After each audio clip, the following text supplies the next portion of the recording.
que é que fazem um jornalista, um economista e uma poeta neste podcast Um Pouco Mais de Azul? Bom, Fernando Alves vai contar-nos as inúmeras razões para termos escolhido a palavra número e talvez também conferir um pouco as contas do orçamento. O Francisco Louçã vai falar das escolhas de Trump e dos seus números de circo, do número do INEM e de outras numerologias. Bom, eu vou falar de outras contas, vou multiplicar imagens por poemas e palavras e dar conta de 2 livros, As Metamorfoses de Jorge de Sena e Por Onde Vais, Por Esse Tilho, com o Canto da Tuti Negra, de Duarte Belo e Fernando Alves.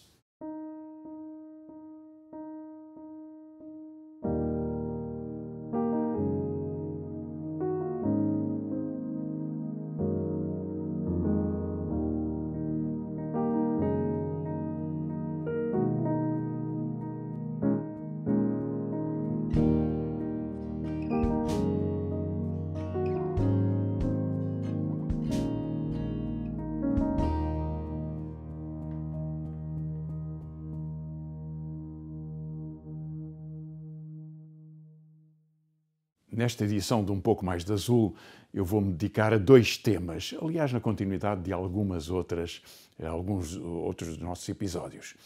O tema geral, apesar de tudo, é números. E, portanto, falarei de números da sociedade portuguesa, em particular do escândalo do INEM, mas também de alguns outros números, já vai ver.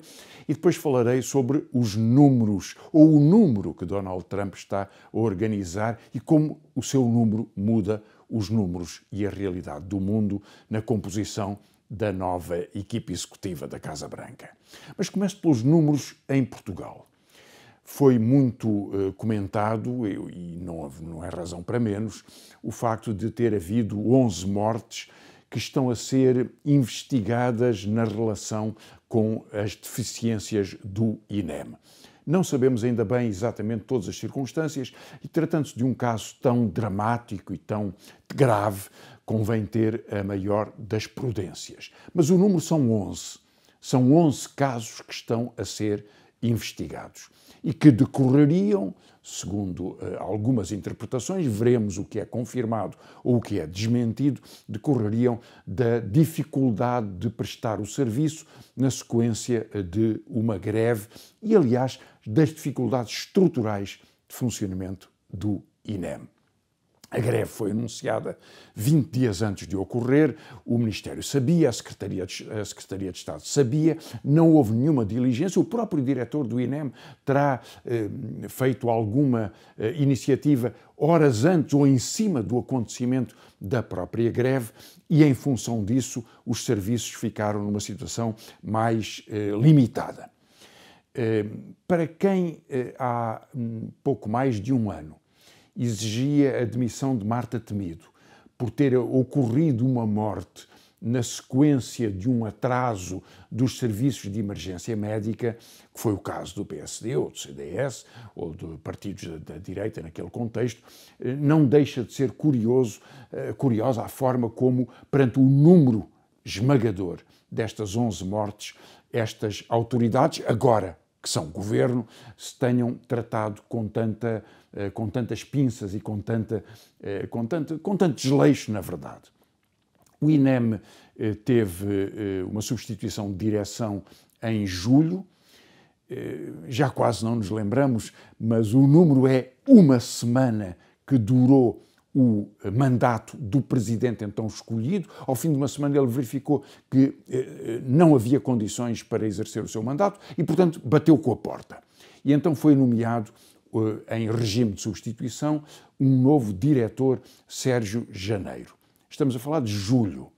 Em novembro foi aberto o concurso, só em novembro, aberto o concurso para prover este cargo, para o qual o próprio diretor interino se vem a candidatar, mesmo depois do caso das 11 mortes. Veio então a ministra apresentar um outro número.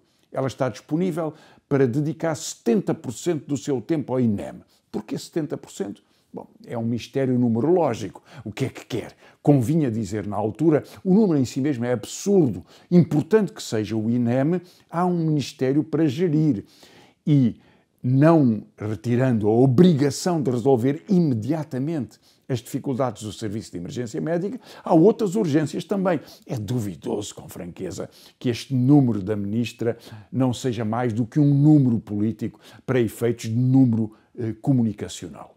O que é facto é que a ministra manteve o diretor do INEM, manteve a estrutura e o funcionamento do INEM, porque não se conhece nenhuma medida tomada para já para resolver esta dificuldade e, além disso, desclassificou a secretária de Estado, a quem retirou a tutela deste serviço, mas manteve, no entanto, no seu cargo. Talvez o aspecto mais importante desta crise, separando-a da obrigação de saber, da responsabilidade concreta de incúrias, desleixo, desorganização ou outras responsabilidades que pudessem ser imputáveis à morte destas 11 pessoas, à parte disso, que não é menos, aliás, há uma evidência neste processo que é o efeito profundo da redução do Estado, da redução da sua capacidade, da redução da sua obrigação.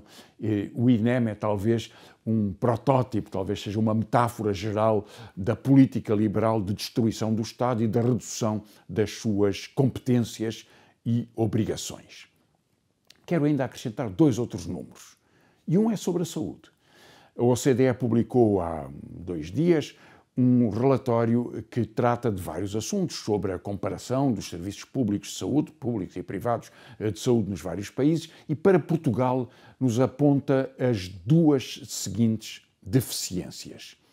Temos uma percentagem de enfermeiros e enfermeiras no conjunto da população que se reduziu, o número baixou na proporção da população entre 2022, o último ano para o qual o estudo se refere, e 2012, em 10 anos, perdemos a densidade dos serviços de enfermagem no conjunto da população, mau sinal, mau número, e ao mesmo tempo os salários destes profissionais alinham com a média do país, ao passo que noutros países que foram estudados estão em média em 30% acima do salário de referência no conjunto da população. Ou seja, há um prémio pela qualificação, há um prémio pela intensidade do trabalho, pela dificuldade e já agora pela responsabilidade do trabalho. Esse prémio não é pago em Portugal, o que aliás confirma que os especialistas em enfermagem são mal pagos e são menos. Portanto, números muito impressionantes do ponto de vista da estrutura da saúde. E num número diferente, o Banco de Portugal publicou, na véspera da edição deste podcast Um Pouco Mais de Azul, os números sobre os custos da habitação. Estudando 10 anos, os últimos 10 anos, verificou que em Portugal os custos de habitação subiram 80%, 3 vezes mais do que em Espanha. E Espanha tem uma economia que é muito propensa a booms imobiliários, pois Portugal foi 3 vezes mais e o total da subida dos custos é de 80%. Compare com os custos das pensões ou com os custos dos salários e encontre-me algum em que os salários, em média, de uma profissão ou de uma região tenham subido 80%. Isso não existe. Portanto, o custo da habitação tornou-se um número com muito maior peso na vida das famílias. E, em particular, nos últimos 7 anos, os custos são excessivos, ou seja, dito de uma forma mais simples, são números especulativos. E esta realidade sobre o custo da saúde, os riscos com a desagregação da saúde pública e os custos da habitação, talvez traduzam de uma forma muito evidente a dificuldade das famílias em Portugal e, em particular, das famílias com menos recursos. A pobreza é agravada pelo custo da saúde, é agravada pelo custo da habitação e a desigualdade é promovida pela especulação na saúde ou no imobiliário. O segundo tema que quero tratar, também a propósito de números, mas verá que um pouco mais do que os números, é a conformação da Trumplândia. Trump só toma posse no princípio de janeiro, portanto estamos no final da época Biden, não evitou que Biden tomasse decisões tão controversas como incentivar as forças de Zelensky a dispararem sobre o território russo e, portanto, escalar de alguma forma aquele conflito que já dura há 1000 dias, portanto há quase 3 anos. Mas o que eu quero chamar a atenção é para o que Trump tem vindo a anunciar ou pronunciar sobre o que pode ser o seu governo. E o melhor que sabemos sobre isso é a escolha dos seus nomeados e das suas nomeadas. Essas escolhas revelam que a Trumplândia é um mundo diferente. É um mundo diferente do que conhecíamos.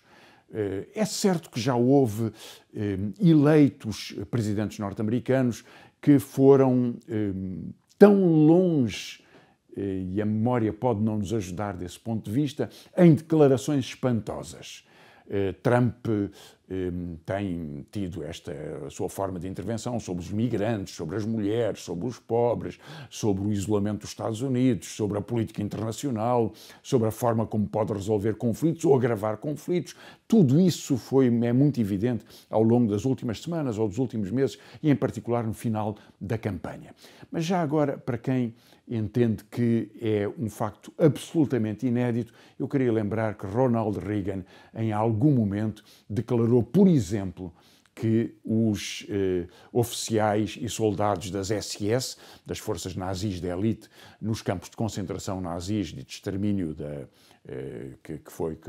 em particular com o Holocausto e com a morte de algumas outras comunidades, dizia ele que estes soldados e oficiais eram tão vítimas como os próprios presos nos campos de concentração que os soldados nazis estavam a dizimar. Declarações espantosas há, portanto, ao longo do tempo.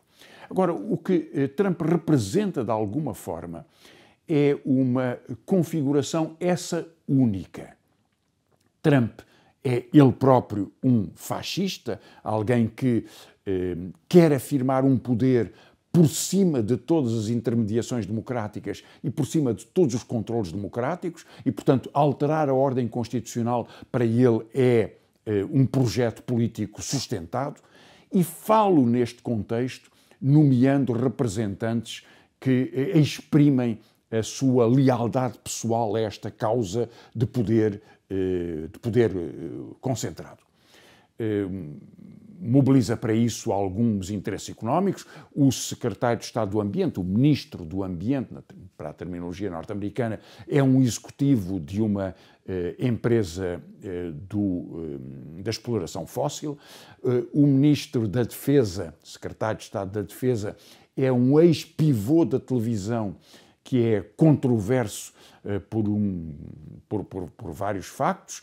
Talvez o mais importante de todos seja o seu anúncio há 4 anos atrás, num livro que publicou que se chamava O Cruzado Americano, de um projeto que é o da supremacia religiosa cristã, da supremacia do homem em relação à mulher e da supremacia da América em relação a todos os outros países. Portanto, uma nova versão de um imperialismo agressivo que este homem tutela e que naturalmente tutelará ao conduzir as Forças Armadas norte-americanas.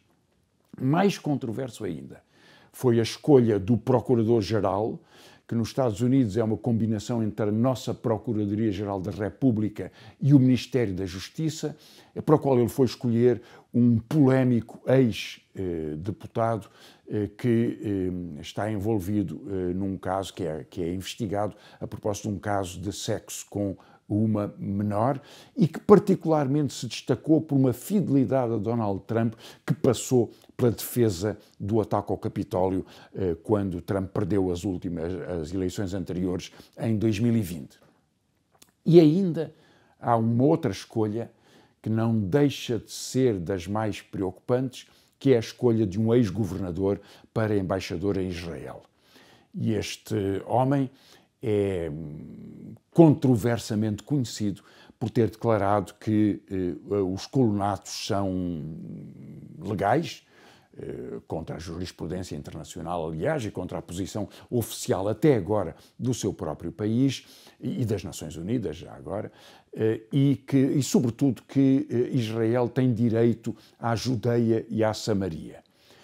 A Judeia e a Samaria eram os dois reinos em que se dividiram as tribos hebraicas na Antiguidade Clássica, portanto há 3.000 anos, há um pouco mais de 3.000 anos, o Reino do Norte e o Reino do Sul, que representavam duas realidades estatais, aliás, em grande guerra entre si.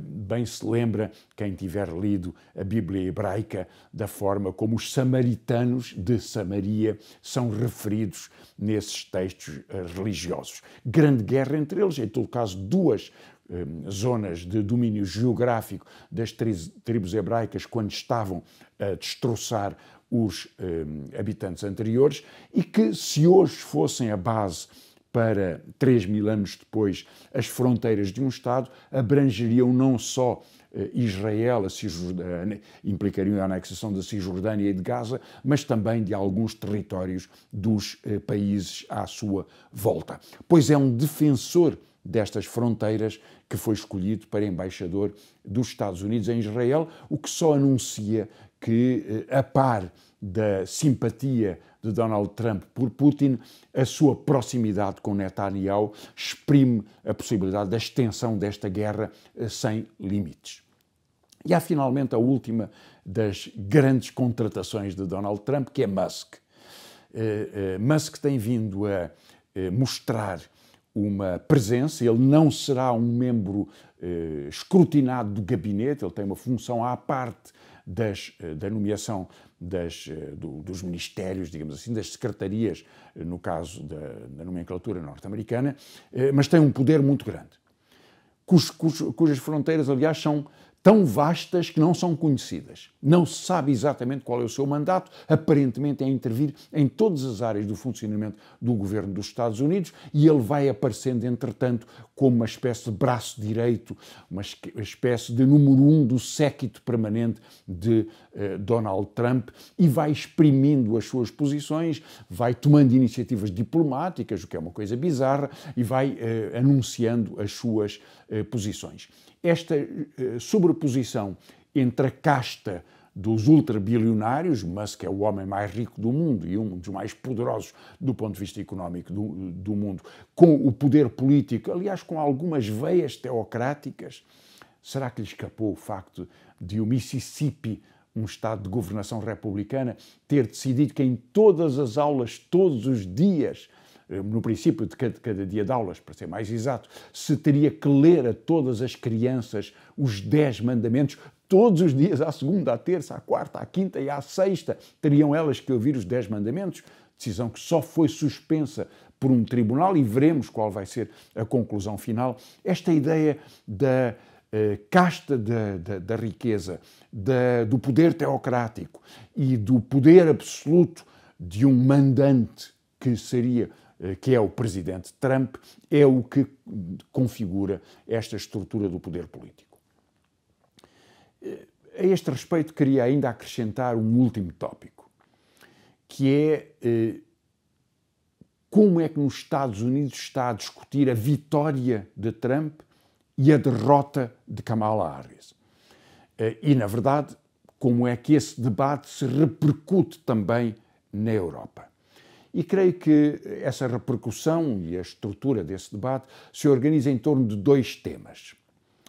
Um tema que é atribuir ao Partido Democrata a perda das classes trabalhadoras, opinião de Bernie Sanders, e por isso a razão da sua derrota.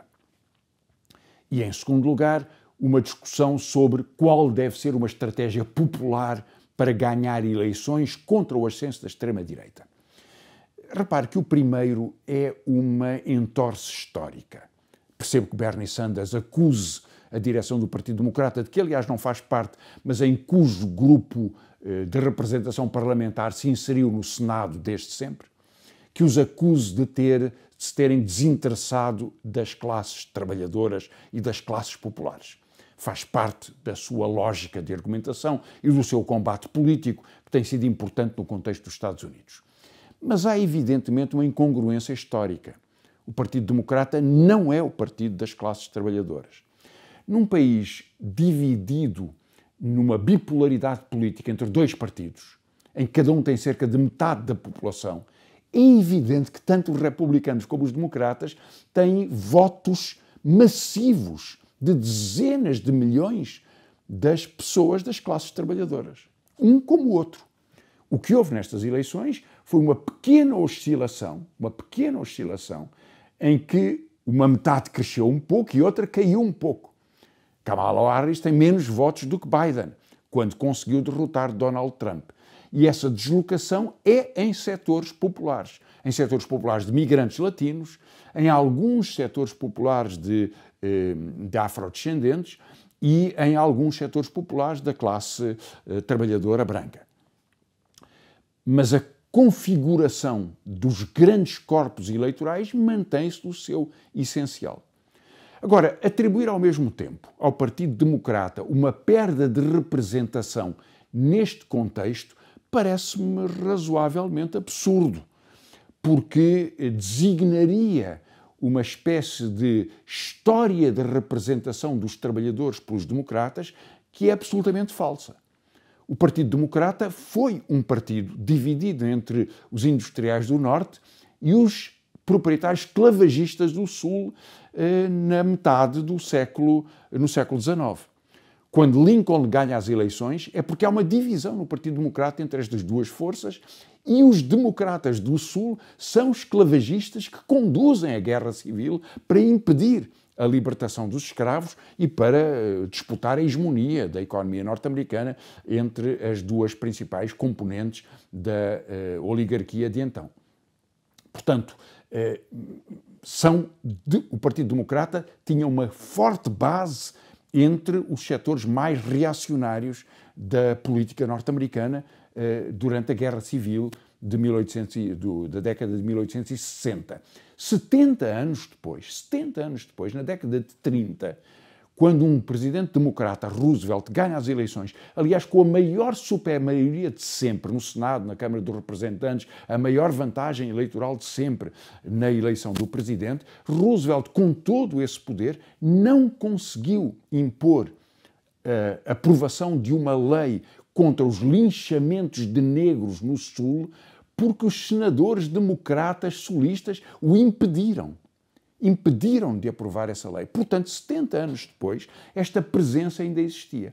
É claro, quando chegamos à década de 1960 e 1970, o movimento dos direitos civis desloca esta estrutura política e os democratas perdem o Sul e concentram-se numa população mais representada por sindicatos e por outras formas de organização popular e são um grande partido dessa parte do povo que, na confrontação bipartidária com os republicanos, se exprime em algumas eleições, com algumas vitórias, a vitória de Kennedy, a vitória de Johnson, mais tarde invertido, aliás, pela vitória de Nixon, dos republicanos, com Nixon, com Reagan, enfim, e nesta alternância de poder foram representando esta estrutura política.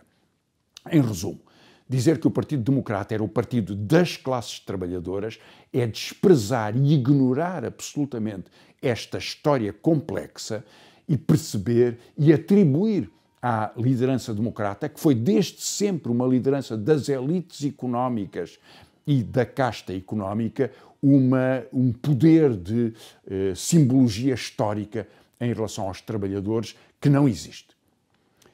O segundo ponto deste debate, e não menos interessante, aliás, é que da parte da direita, sobretudo da parte da direita, houve logo uma ofensiva dizendo, em nome deste argumento da perda de representação dos trabalhadores, que hoje a luta de classes somos nós a direita. E este argumento é curioso, porque a luta de classes que a direita representa, como se vê muito evidentemente em Portugal, é baixar o IRC das empresas, ou seja, aumentar a taxa de lucro. Nunca é aumentar o salário, que já agora, segredo que posso partilhar convosco, reduz a taxa de lucro.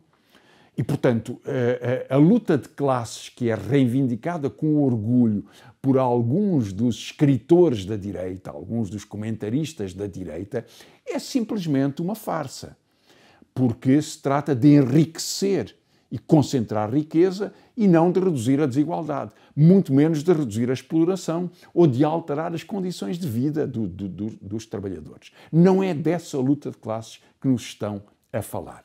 No entanto, o que pedem à esquerda é que abdique da capacidade de polarizar, de representar, de mobilizar todos os setores que do trabalho a outras formas de exploração e de opressão são vítimas na sociedade capitalista. E em particular, muito em particular, o que estes setores estão a pedir à esquerda é que abandone a grande maioria da população, que são as mulheres. E que abandone os direitos das mulheres. A luta pelo direito ao aborto não resultou eleitoralmente, dizem-nos. A defesa da igualdade entre homens e mulheres criou um contramovimento de indignação de homens que foram votar na extrema-direita, em Donald Trump. E, portanto, a forma de os voltar a conquistar é reduzir a reivindicação das mulheres e aceitar este poder patriarcal que foi ofendido pelo facto das mulheres reclamarem a sua igualdade.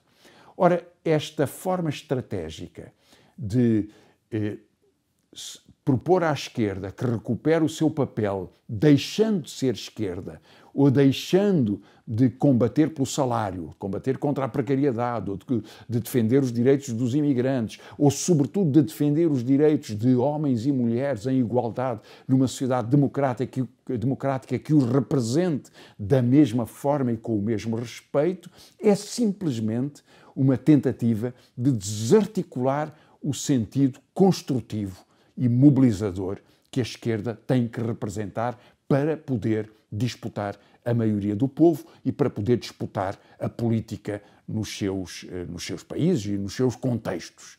Creio, por isso, que este debate é talvez dos mais importantes para reconfigurar a capacidade, o arsenal político, a capacidade argumentativa, a capacidade de mobilização popular que a esquerda deve ser portadora para poder reagir ao ascenso da extrema-direita, que hoje, entendamos, é o que polariza a direita no seu todo. E se a direita é cada vez mais a extrema-direita, talvez a esquerda tenha que compreender, tenha que encontrar as formas, tenha que aprender consigo própria para ser fiel à sua tradição, à sua origem e à sua ambição de representar o povo pelos seus direitos e pela sua vida. Olá, no podcast de hoje, eu, o Francisco Louçã e o Fernando Alves deitamos contas à vida. Número é a palavra rastilho. Faço cálculos por alto e de cabeça e encolho então os ombros às matemáticas. É que a palavra número não deixa de ser uma palavra. E como a rosa de Gertrude Stein, uma palavra é uma palavra, é uma palavra, sempre palavra. Somo a este podcast 2 livros para daí subtrair umas quantas conclusões acerca da gravidade das palavras face ao peso pesado dos números. O primeiro livro é Metamorfoses, de Jorge de Sena, cuja reedição, que aliás já era urgente, mas cuja reedição saiu por estes dias na editora Assíria Alvim, com prefácio do Ricardo Marques. Ali se multiplicam palavras por obras de arte. O produto são estes poemas que devolvem a largueza da humanidade a um mundo acanhado que dela se tem visto muitas vezes tão subtraído.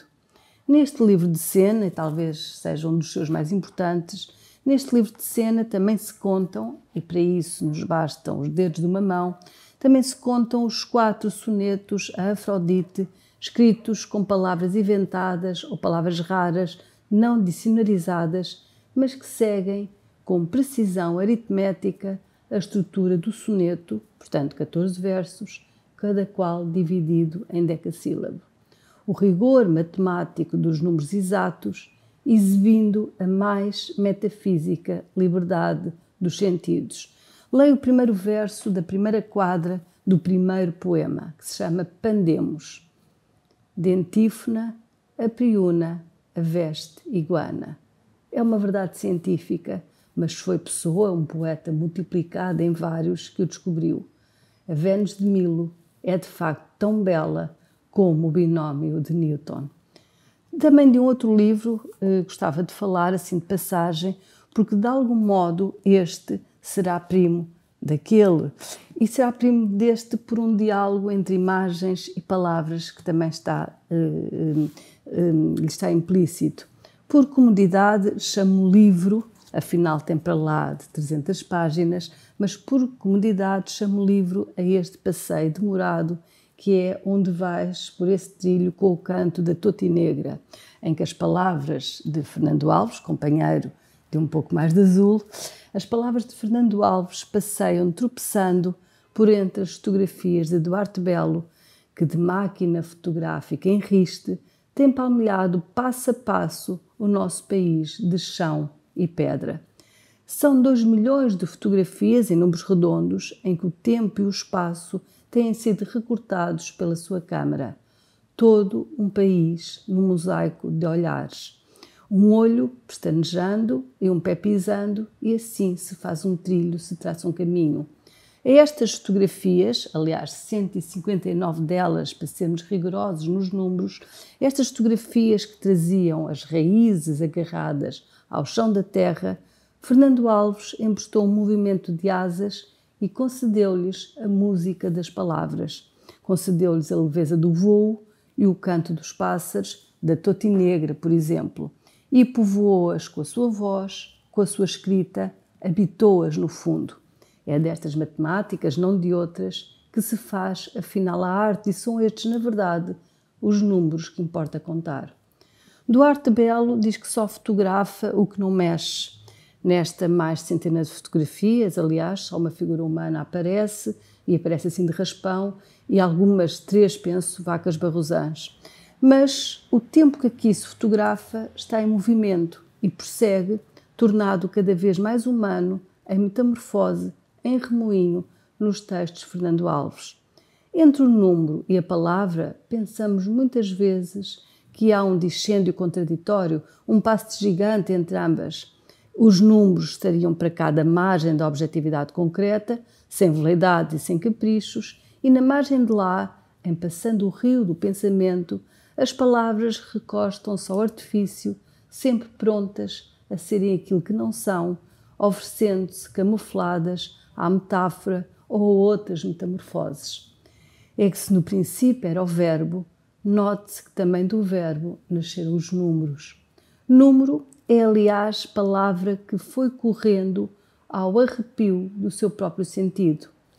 Antes de ser latino, número já seria um termo grego e antes disso indo-europeu e significava, imagine-se, repartir e distribuir, significado tão ao avesso de quem hoje domina os números com que se conta a vida. E se chama Nemesis à parte da tragédia que corresponde à vingança divina, é porque a essa deusa cabia distribuir por cada qual o que teria a ver face à vida que levara.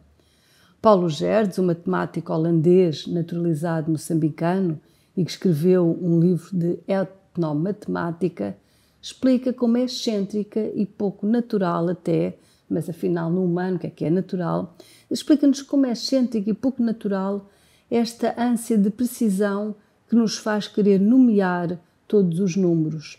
Explica-nos ele que para várias línguas de diferentes etnias, aliás, existia uma palavra sim para o número 1, existia uma palavra também para o número 2, mas não se especificava sequer o numeral para o que se quisesse contar por aí adiante. E dá conta de outras particularidades, por exemplo, os números 1 e 2 admitirem a adjetivação como uma ou duas, enquanto tal não acontece para outros números. E chama a atenção para a possível relação entre 3 e a palavra latina trama, que significa para além. O que parece sugerir que os nossos antepassados pouco soubessem contar, ou melhor, que pouco lhes interessasse contar. Hoje, parece que as palavras não nos chegam para dizer todos os números que quereríamos assambarcar. Os 314 bilhões de Elon Musk a aumentarem desde a eleição de Trump têm de facto a exatidão do número ou serão só metáfora de um assombro sórdido e de mau gosto? E, na verdade, quantos são exatamente os 43.846 mortos em Gaza num só ano? Esses números tão precisos, higienicamente concretos, ocultam o nome de cada pessoa assassinada e escondem a exata palavra da vergonha, da impotência, da ferocidade selvagem e os milhares de mortes em 1000 dias da guerra da Ucrânia.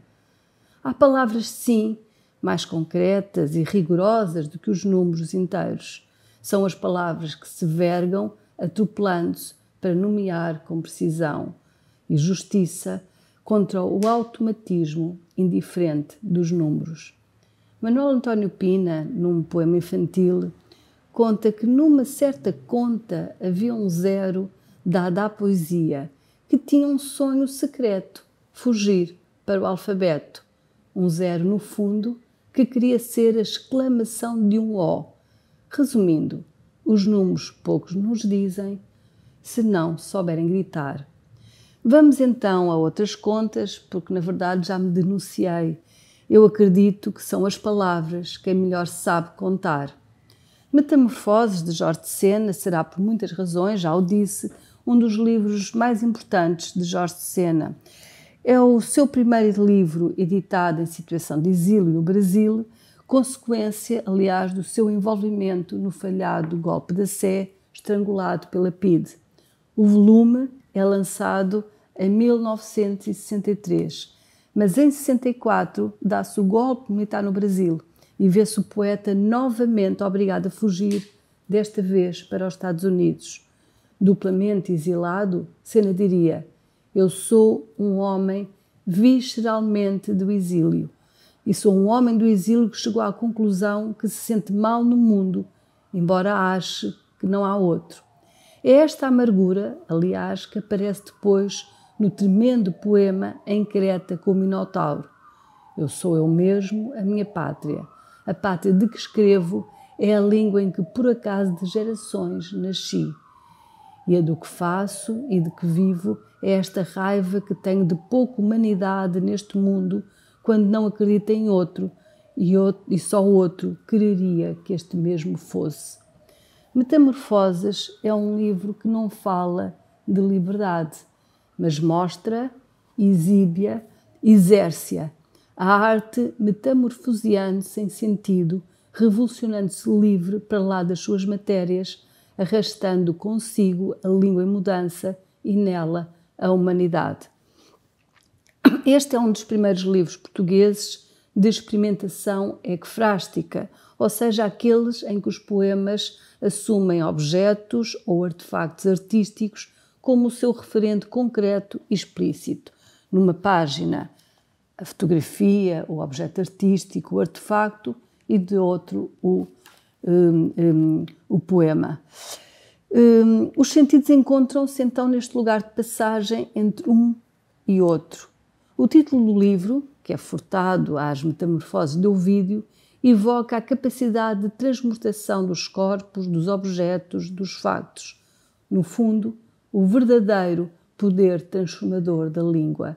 Aqui os poemas, em diálogo ou confronto com as imagens, e falamos de pinturas, de esculturas, fotografias, arquitetura e objetos concretos, aliás, uma cadeira e o satélite Sputnik também, mas mostram bem como o verdadeiro poder da palavra não está em nomear, dizer ou repetir, mas em criar, modelar e transformar.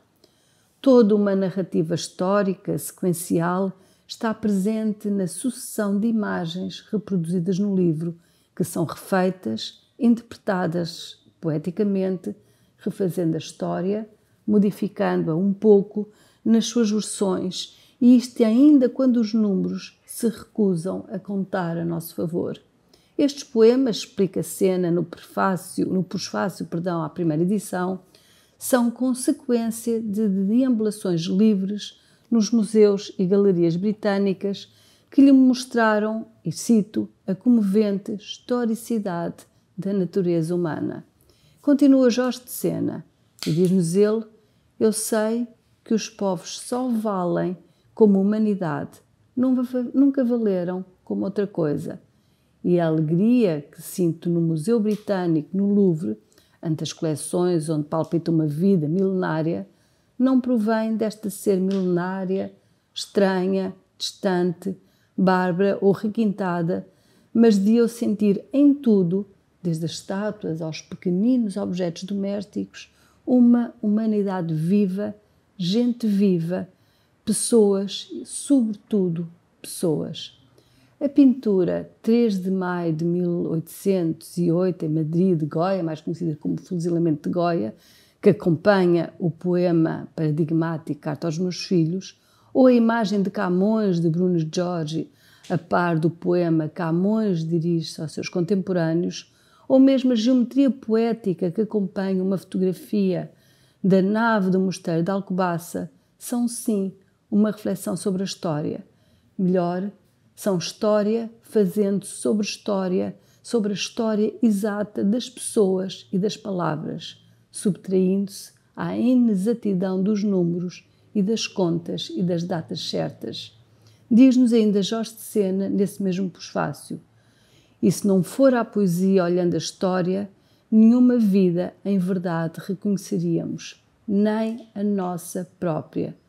Por isso o poema Carta de Sena aos Filhos é ainda hoje a carta para todos os filhos, aquela que, feitas as contas, resgata a humanidade, um broto que seja em cada palavra.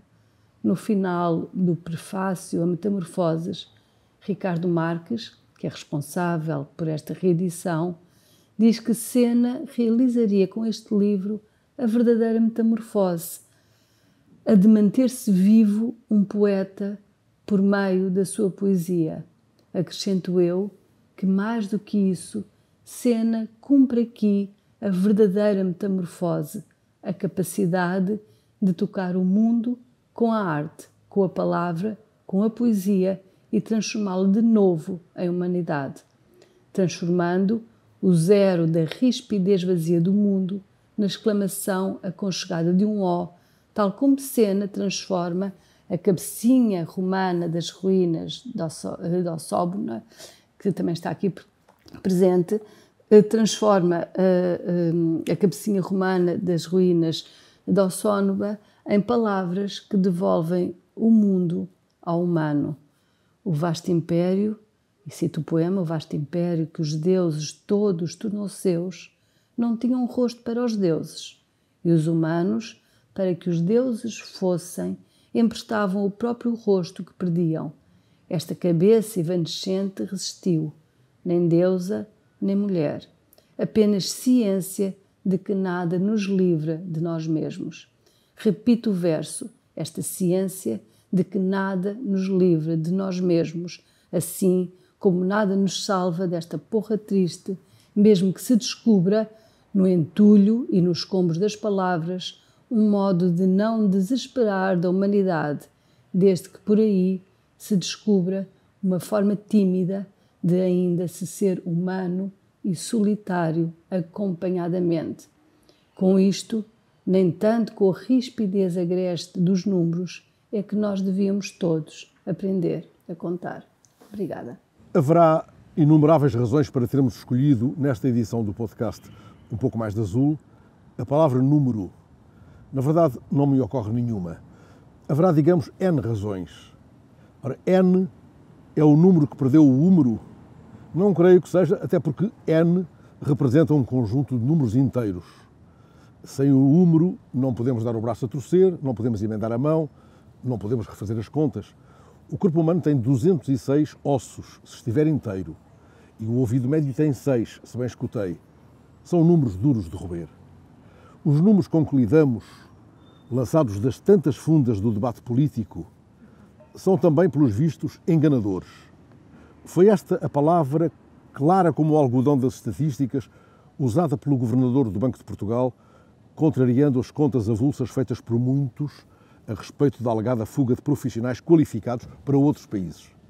A fuga é real, na mira de salários mais apetecíveis. A todo o tempo disso temos testemunho, mas tal não invalida que as contas do combate partidário estejam gatadas. Mário Centeno garante que a percentagem de jovens portugueses que emigram é, afinal, inferior àquela que se registra em países como a Alemanha, a Dinamarca ou os Países Baixos.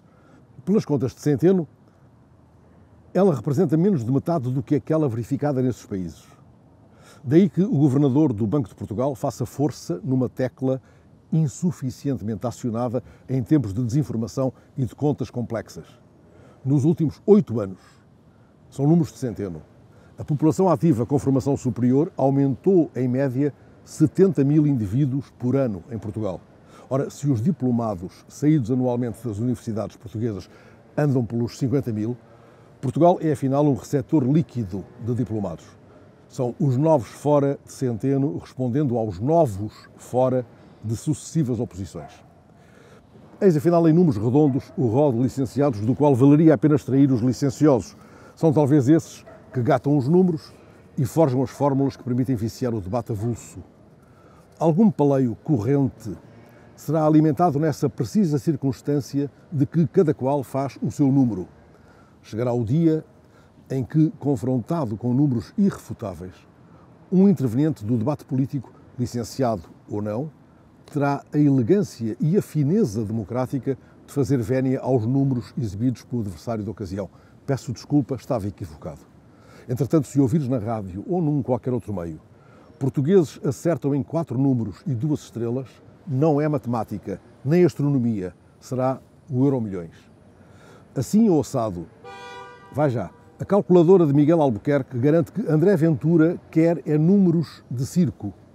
Montenegro manteve Moedas como número 1 do Conselho Nacional. A Feira da Castanha de Carrazedo de Montenegro teve o maior número de expositores de sempre. O número de pessoas em situação de sem-abrigo aumentou 23% em 2023. Palavra de ministra. E o Ministro das Finanças fez saber que, caso o orçamento seja aprovado, a economia vai crescer muito acima daquilo que são os números que ele próprio apresentou. Por que raio não apresentou ele, nesse caso, números mais ousados, mais arrebatadores? Faço a pergunta na minha qualidade de zero à esquerda, entrando em terrenos de Francisco. Na verdade, Sarmento talvez não tenha aquilo a que Drummond chamou num poema Coração Numeroso. É esse um belo poema que nos leva ao Rio e durante o qual o mineiro Drummond se espanta sob um céu de estrelas inumeráveis. Pudesse um orçamento ser um céu estrelado? Isso me leva a um número maior que os do orçamento, todos juntos. Aquele que, procurando números extravagantes, encontrei numa notícia de há 10 anos. Contava a notícia que o vertebrado mais numeroso do mundo é um peixe que brilha no escuro, o boca de cerdas. Trata-se de um peixe do tamanho de um dedo. Há 10 anos, o jornal brasileiro, onde li a notícia, contava 24 bilhões de bocas de cerdas nas profundezas do oceano. Quantos serão hoje perdidos no mar de plástico? Qual peixe escapando à rede? Também nos acontece dizer a amigos reencontrados, perdi o teu número. Os números são dados a desencontros, embora se escute a miúdo a expressão encontro de conta. Num certo poema da Zimborska, intitulado Engano, soa o telefone à meia-noite na galeria onde apenas obras de arte velam. Mas o poema caminha para um desfecho ímpar. Detém-se na criatura que, algures na cidade, continua a segurar ingenuamente o telefone depois de ter discado um número errado. Ele vive, logo se engana, remata o poema. Andamos todos a contar pelos dedos, nossos e alheios, e por isso nos escapa, tantas vezes, a triste história do zero poeta, contada pelo genial Manuel António Pina no pequeno livro de Desmatemática. Era um zero dado à poesia, que tinha um sonho secreto, fugir para o alfabeto. Um zero com alma de letra, que sonhava ser um O. Folheamos os jornais, tantos números de histórias mal contadas, tantas contas tão mal amanhadas que, ao escutá-las, nos resta encolher os ombros e responder: muito me contas.